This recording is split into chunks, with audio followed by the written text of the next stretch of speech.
Maayong adlaw mga kapatid, liway abas ni para sa News 5 Bisaya. Kumpiyansa si ACT Teachers Representative Antonio Tinio nga lig-on ug adunay basihan ang impeachment complaint batok ang Vice President Sara Duterte.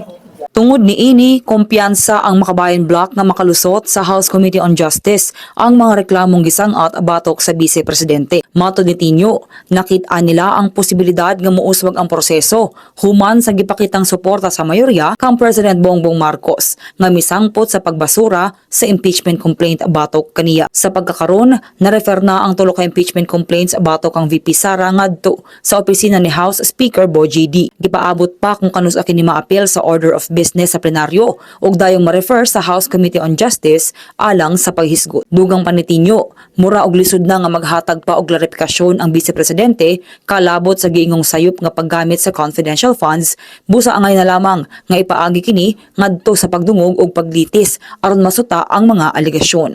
Kini sila mga tong update, magpadayon na sa pagbantay sa social media pages sa News 5 para sa pa mga balita ug update. Amping tangtanan.